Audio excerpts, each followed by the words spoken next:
I thought my graduation dinner would be about celebrating my degree, but instead it became the night my own family tried to destroy me in front of strangers until someone unexpected stood up and changed everything. My name is Zara Belmont, and I'm 22 years old. 3 years ago, I was just another teenage statistic, pregnant, abandoned, and supposedly destined for nothing. Tonight, I'm wearing the first new dress I've bought in 2 years, a simple black number that cost me 3 weeks of grocery money, but I wanted to look perfect for this moment. My 3-year-old daughter, Ivy, is pressed against my hip, her tiny fingers clutching the fabric of my dress as she takes in the fancy restaurant around us. Her dark curls are pulled back with a ribbon that matches her pink dress, the one my mom bought her specifically for tonight. This is supposed to be my victory dinner. I just graduated summa cum laude with a degree in educational psychology, something I never thought would happen when I was 17 and throwing up every morning while trying to finish high school. My parents, Keith and Nora Belmont, are sitting across from me, pride finally replacing the disappointment that lived in their eyes for so long. They've been my anchor through everything, even when they didn't understand my choices. But tonight isn't just about me. It's also about my cousin, Celeste Morrison, the golden child who graduated law school the same week I finished my undergraduate degree. She's sitting 3 seats down from me, her perfectly styled blonde hair catching the restaurant lights, designer dress probably costing more than I make in a month at the daycare where I work. Celeste has always been everything I wasn't. Planned, perfect, praised. Uncle Fletcher, Celeste's father and my dad's brother, keeps making toasts about both our successful girls, but his eyes linger longer on Celeste when he speaks. Aunt Delphine nods along, occasionally glancing at Ivy with that look I've grown accustomed to, half sympathy, half judgment. The extended family fills 3 tables at Belmore's, this upscale place with cloth napkins and waiters who refill your water glass before you even notice it's empty. I can feel the familiar knot in my stomach, the one that appears whenever I'm around family. Even on my best day, I'm still the cautionary tale. I'm still the girl who threw her life away at 19.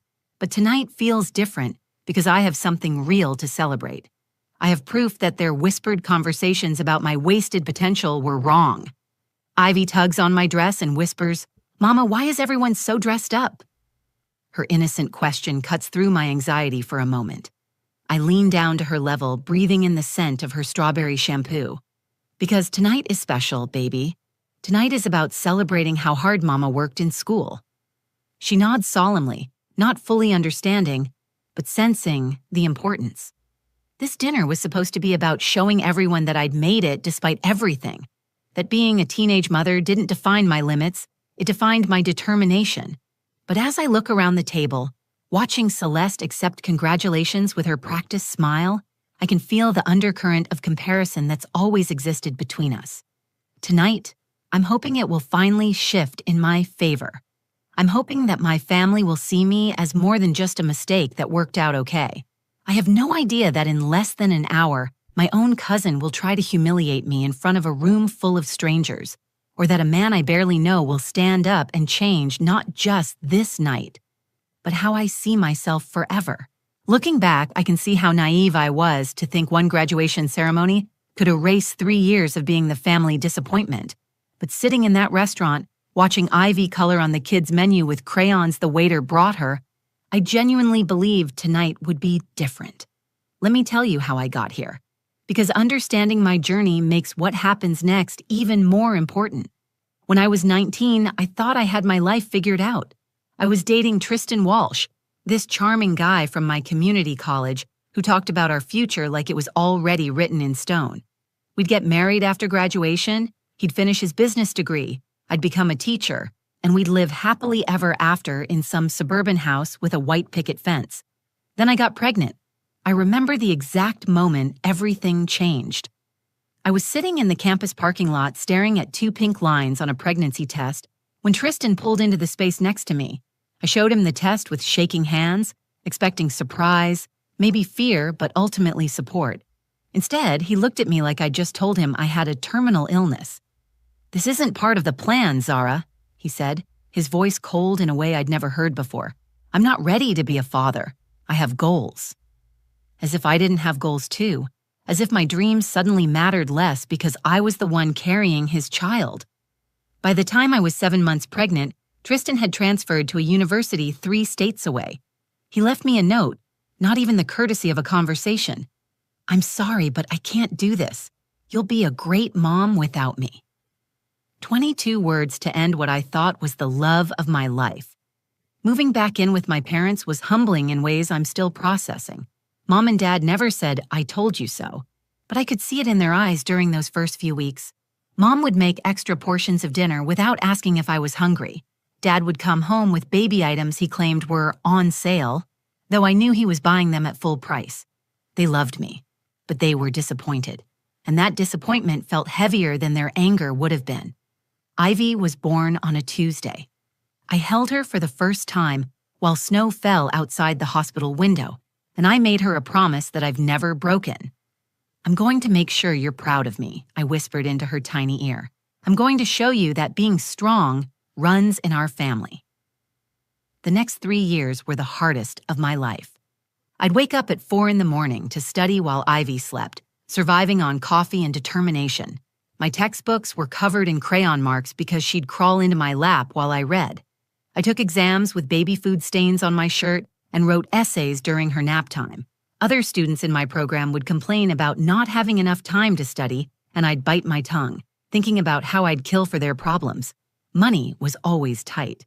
I worked part-time at Sunshine Daycare, which was perfect because I could bring Ivy with me, but the pay barely covered our expenses. We qualified for food stamps, WIC, and Medicaid. Every month, I'd use those benefits with a mixture of gratitude and shame, especially when I'd run into people from high school at the grocery store. Their eyes would move from my face to the benefits card in my hand, and I could practically hear them thinking, "There goes Zara Belmont, exactly where we thought she'd end up." But here's what they didn't see. They didn't see me tutoring other struggling students for free because I remembered what it felt like to feel stupid. They didn't see me organizing study groups that included pizza for students who couldn't afford to eat. They didn't see me writing grant proposals at midnight, trying to secure funding for a campus childcare program because I knew other student parents were struggling just like me. My professors noticed, though. Dr. Whitmore, especially. He never treated me differently because I was a young mother. When other students made comments about how unfair it was that I got deadline extensions for sick child emergencies, he'd shut them down quickly. "Miss Belmont works harder than any of you," he'd say. "She's earned every accommodation she receives."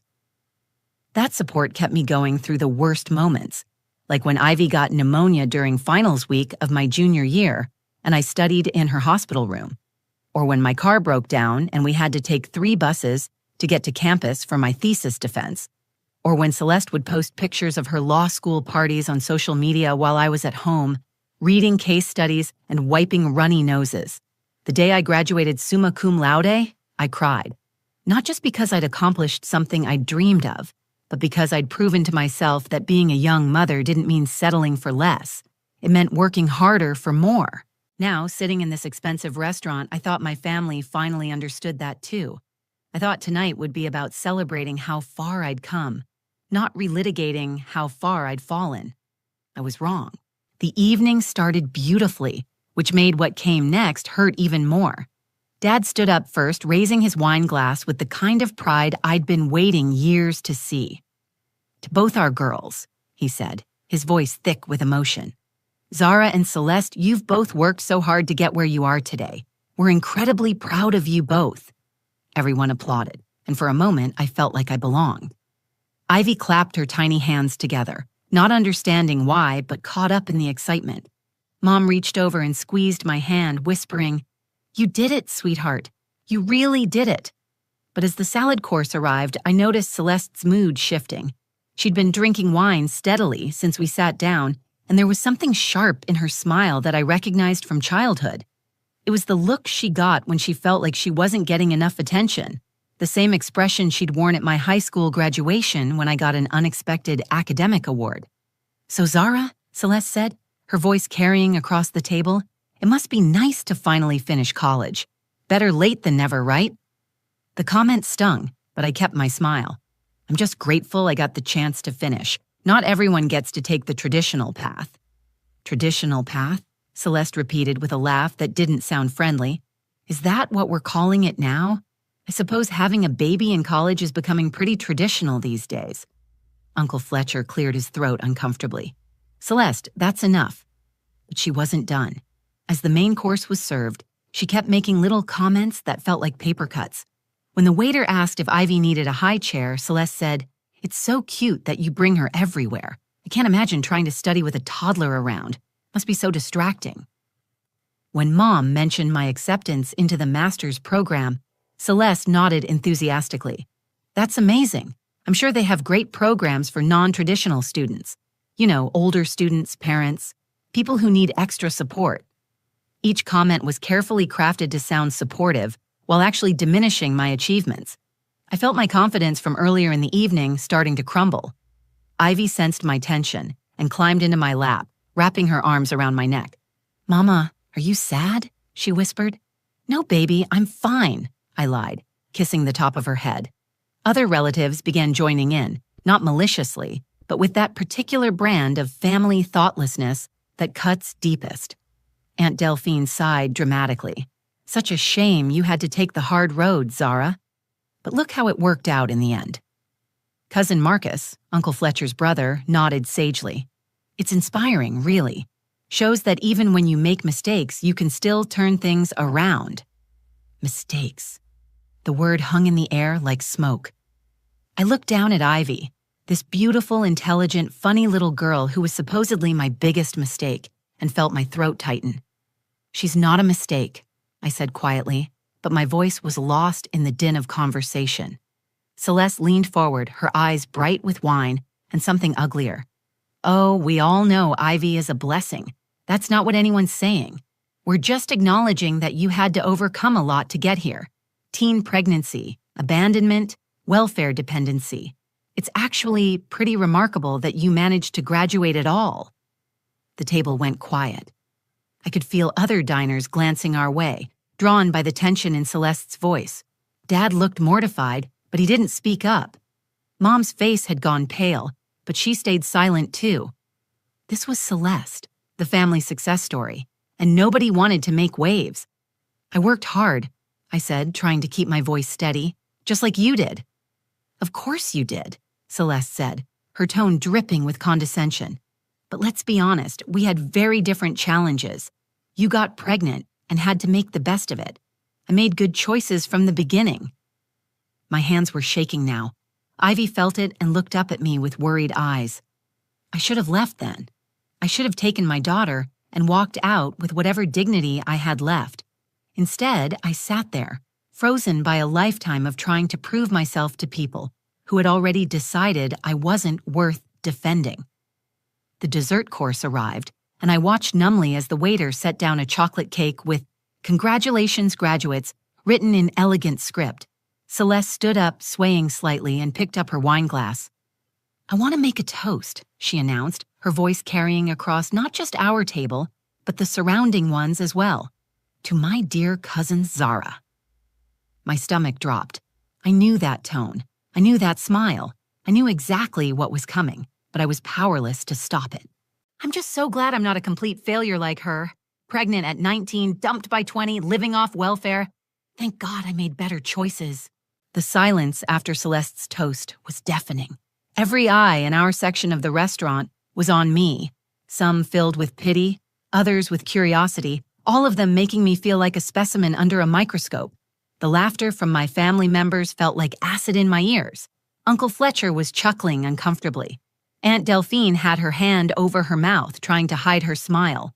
Even some of my cousins were snickering behind their napkins.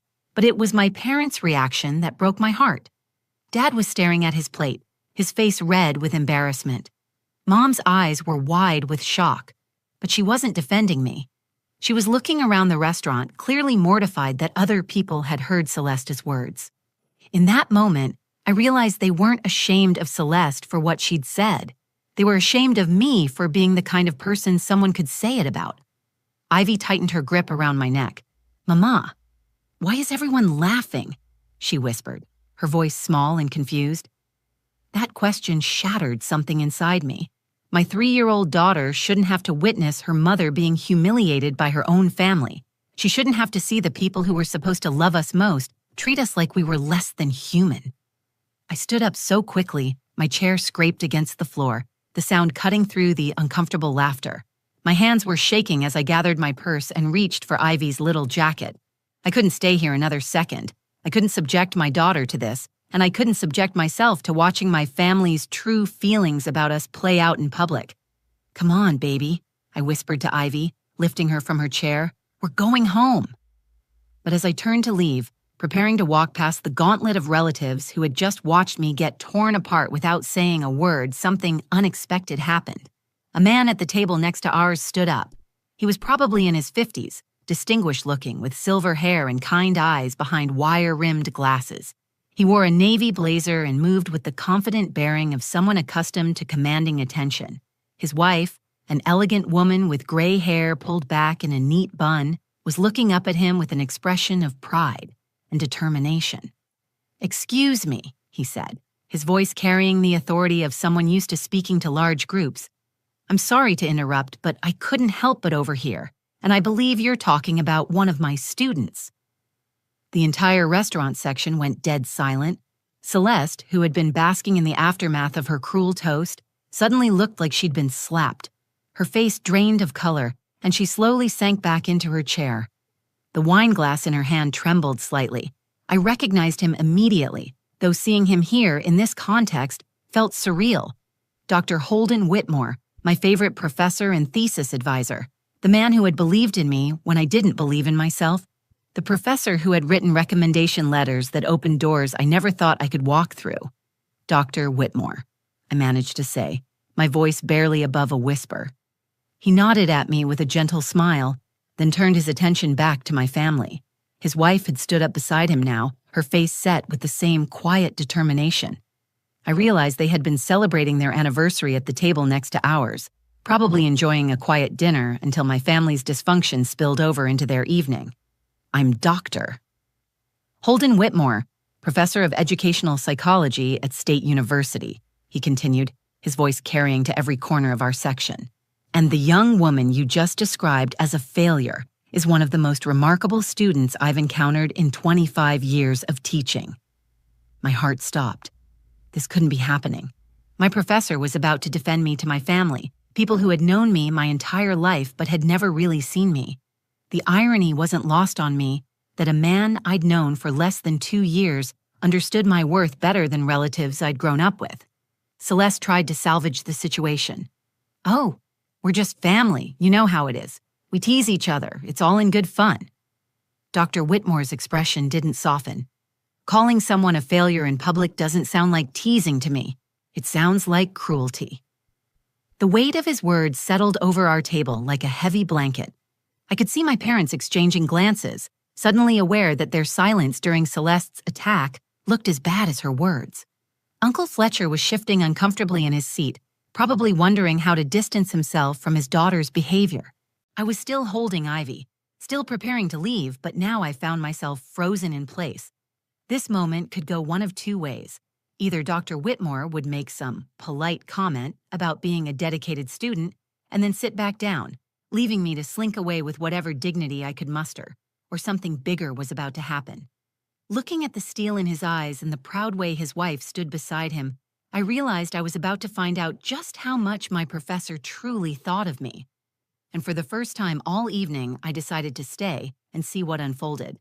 Dr. Whitmore stepped closer to our table, his presence commanding the attention of everyone within earshot. Other diners had stopped their conversations, sensing that something significant was happening. His wife remained standing beside their table, her arms crossed, watching with the fierce protectiveness of someone who had probably heard him talk about his exceptional students for years. "Zara Belmont is not a failure," Dr. Whitmore began, his voice carrying the same authority he used in lecture halls. "She is one of the most remarkable students I've encountered in 25 years of teaching. While juggling single motherhood, she maintained a 3.97 GPA, completed an honors thesis on educational equity that is being published in the Journal of Educational Psychology, and received a full scholarship for her master's degree." Celeste's mouth fell open. The wine glass in her hand trembled so badly I thought she might drop it. Around our table, relatives who had been laughing moments before now looked uncomfortable, avoiding eye contact with each other and with me. But Dr. Whitmore wasn't finished.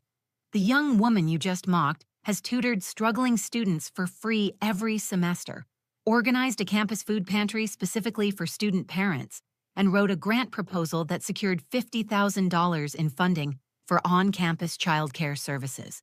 She did all of this while working part-time and raising a child alone. My throat was tight with emotion. Ivy was looking up at me with wide eyes, not understanding the words but sensing their importance.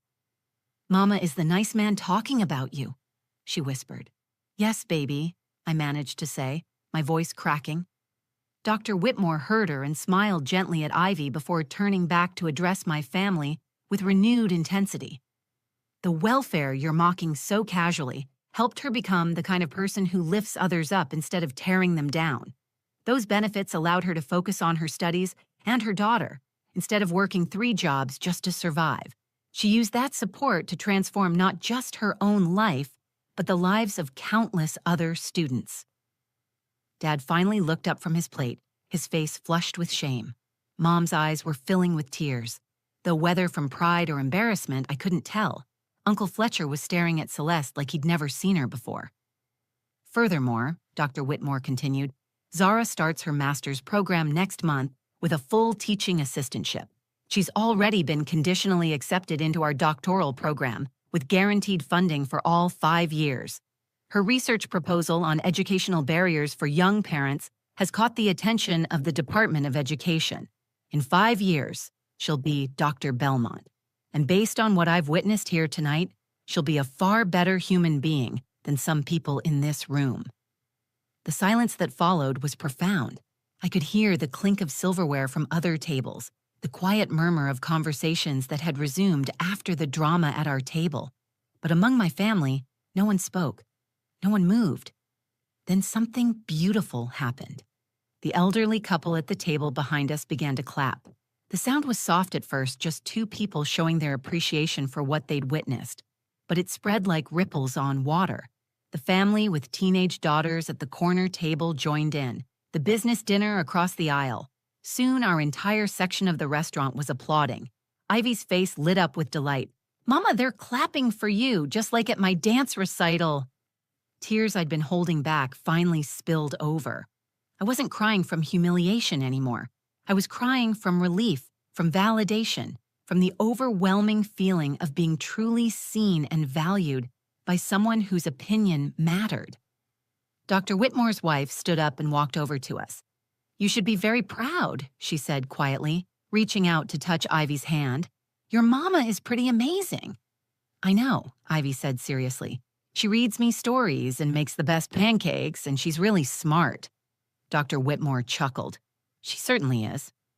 Celeste finally found her voice, though it came out as barely a whisper. "I'm sorry, I didn't know. I didn't realize that you had accomplished so much." The apology felt hollow, too little and too late. But Dr. Whitmore wasn't done addressing her. "Miss Morrison, you graduated from law school, which is an impressive achievement, but achievements mean nothing if you use them to diminish others instead of lifting them up. Your cousin has shown more character and determination in the past 3 years than many people show in a lifetime. Perhaps you should consider what kind of lawyer you want to be. One who tears people down, or one who fights for people like Zara, who overcome impossible odds." Celeste's face crumpled. She set down her wine glass with shaking hands and looked directly at me for the first time all evening. "Zara, I'm so sorry. I was jealous. I've always been jealous of how strong you are." Around the table, other family members began to speak up. Dad stood and walked around to my chair, placing his hands on my shoulders. "We should have defended you. We should have stopped this before it started. We're so proud of who you've become." Dr. Whitmore nodded approvingly. That's exactly what she deserves to hear. After the applause died down, Dr. Whitmore approached me directly. His wife had returned to their table, but was still watching with warm eyes. "Zara," he said quietly, so only I could hear, "never let anyone dim your light. You've already overcome more challenges than most people face in a lifetime. What happened here tonight says everything about their character and nothing about yours." I shifted Ivy to my other hip and extended my hand to shake his, but he surprised me by giving me a brief, fatherly hug instead. "Thank you," I whispered. "You have no idea what this means to me." "Actually, I think I do," he replied. "I've seen too many brilliant students doubt themselves because of other people's narrow definitions of success. You're going to change lives, Zara. Never forget that." As Dr. Whitmore returned to his anniversary dinner, my family slowly began to process what had just happened. Dad was the first to approach me, his eyes red with unshed tears. "Sweetheart, I am so sorry. We should have defended you immediately. We should have shut this down the moment Celeste started making those comments. We were cowards, and you deserved better from us." Mom joined him, wrapping both Ivy and me in a tight embrace. "I've been so proud of you every single day, but I've been terrible at showing it. I was so worried about what other people thought that I forgot to focus on what really mattered. You're an incredible mother and an incredible woman." The conversation with my parents felt like a weight lifting off my chest. For 3 years, I'd carried the burden of feeling like I'd disappointed them, like I was their biggest regret. Learning that their silence came from their own insecurities rather than shame about me changed everything. Celeste approached cautiously, looking younger and more vulnerable than I'd seen her since we were children. "Zara, I need you to know that everything I said tonight came from my own fears and jealousy. You've always been braver than me. When we were kids, you'd try anything, stand up to anyone, chase every dream. I've spent my whole life following a safe, predictable path because I was terrified of failing." She took a shaky breath before continuing. "When you got pregnant, part of me was relieved because it meant I wasn't the family screw-up anymore. But watching you rebuild your life, watching you succeed despite everything, it made me realize that I've never really been tested. I've never had to fight for anything. Tonight, I was trying to tear you down because your strength makes my accomplishments feel hollow." Her apology felt genuine, in a way that surprised me. "Celeste, you don't have to diminish yourself to build me up. We can both be successful. We can both be proud of what we've achieved." "I know that now," she said. "And I want you to know that I'm going to do better. I'm going to be the cousin you deserve and the role model Ivy deserves." As we prepared to leave the restaurant, other diners continued to approach me. The elderly couple who had started the applause pressed a business card into my hand. "Our grandson is a single father in college," the woman explained. "Would you mind if I gave him your contact information? I think he could use a mentor like you." The family with teenage daughters stopped by our table as we gathered our things. "We heard everything," the mother said. "Thank you for showing our girls that there's more than one way to build a successful life. They needed to see that strength comes in many forms." Even the restaurant manager came by, offering to comp our entire meal.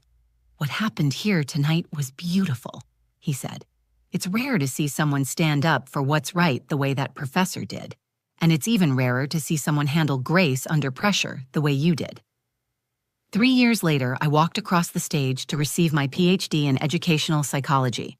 Dr. Whitmore was there as my dissertation advisor, beaming with pride as he hooded me. In the audience, Ivy held a sign she'd made herself. "That's my mommy, doctor. Belmont." Next to her sat my parents, Uncle Fletcher, Aunt Delphine, and Celeste, who had driven 4 hours to be there. Celeste had kept her promise about becoming a better person.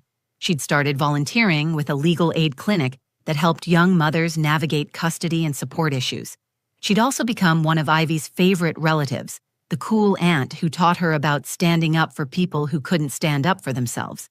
That graduation dinner taught me that our worst moments can become our greatest strengths when we refuse to let other people's limited vision define our worth. It taught me that there are people in this world who will see our value even when our own family doesn't.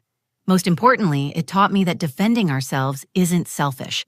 It's necessary, especially when we're modeling strength for the next generation. Today, I'm Dr. Zara Belmont, and I make sure every student parent in my classes knows they're not alone.